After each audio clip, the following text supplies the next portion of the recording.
और मिट्टी के तपिश के कारण फिर भाप बन जाती है और फिर आकाश में उड़ जाती है।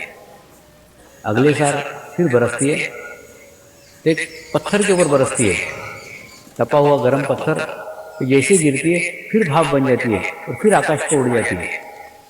अगली बार जब फिर बरसात में गिरती है तो तपी हुई बालू रेत पर गिरती है और जैसे तपी हुई बालू रेत पर गिरती है फिर भाप बन जाती है, फिर आकाश में उड़ जाती है।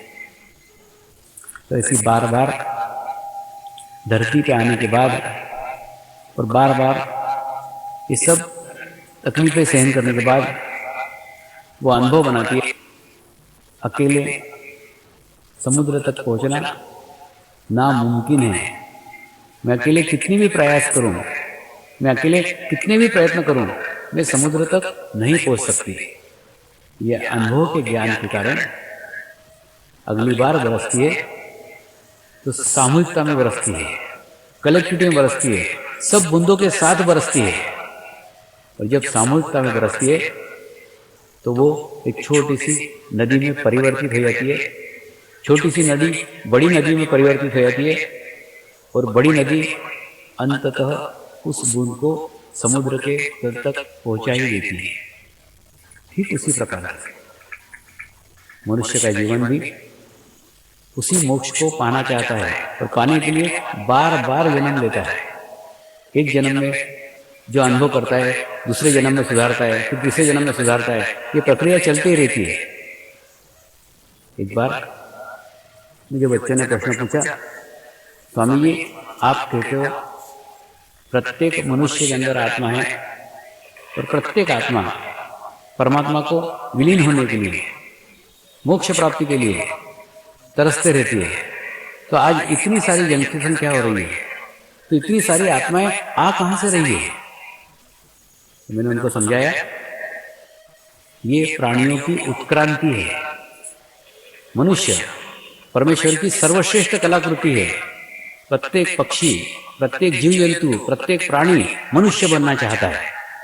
इसीलिए दुनिया की कई पक्षियों की प्रजातियां समाप्त हो गई है क्योंकि वो मनुष्य बन गए। कई प्राणी समाप्त हो गए हैं जो मनुष्य बन गए, लेकिन मनुष्य से मोक्ष तक नहीं पहुंच रहा है। मनुष्य मनुष्य मनुष्य मनुष्य उसी फेरे में पड़ा हुआ है। हम आए हुए हैं, लेकिन अगर आप सोचते हैं गुरु मोक्ष दे सकता है तो गुरु मोक्ष नहीं दे सकता। गुरु मोक्ष का रास्ता बता सकता है, गुरु मोक्ष का मार्ग बता सकता है, लेकिन अंततः चलना आपको ही होगा।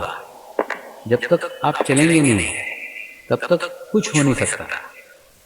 होने के लिए आपको प्रयास करना पड़ेंगे, होने के लिए आपको प्रयत्न करना पड़ेंगे।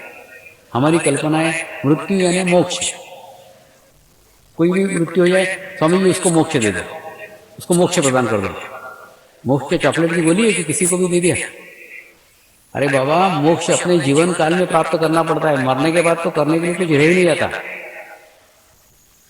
जीवंत समय में अपने जीवन काल में ही मर जाना मोक्ष है, लेकिन उसके लिए आपको वो स्थिति बनानी होगी। मोक्ष एक स्थिति है।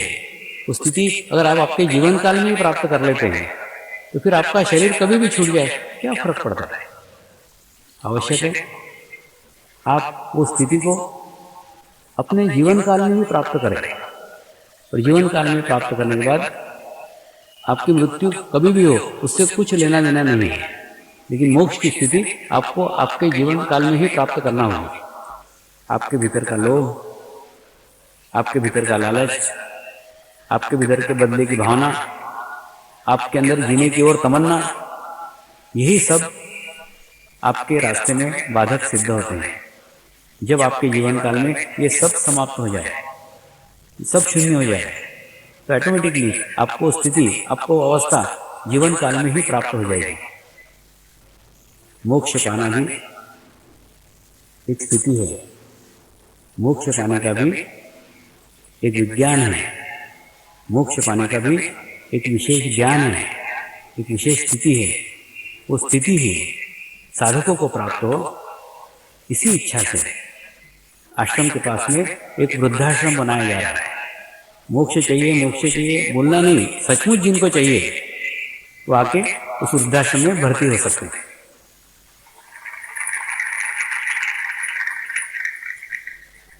यानी मोक्ष पाना यानी मृत्यु नहीं है। मृत्यु के पूर्व सब चीज में से आप अलग हो जाएं, स्वतंत्र हो जाएं, तो जीते जी ही मोक्ष है।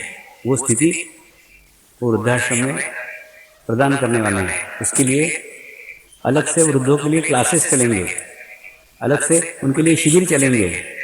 उसमें मोक्ष प्राप्ति अपने जीवन काल में प्राप्त करना सिखाया जाएगा। तो जो लोग इसके लिए सचमुच इच्छुक हो, जो सब कुछ छोड़ सकते हैं, उसमें से वो लोग उसमें आ सकते हैं और वो अनुभव को ले सकते हैं। देखिए, ये शाश्वत सत्य है, शाश्वत सच है। तो इसे प्राप्त करने के लिए सब में से दूर होना होगा। मृत्यु का भय हमको विचलित करता है। वास्तव में मृत्यु होने के बाद जो घर वाले हैं वो आपको दरवाजे तक छोड़ने आ सकते हैं। आपके मित्रगण हैं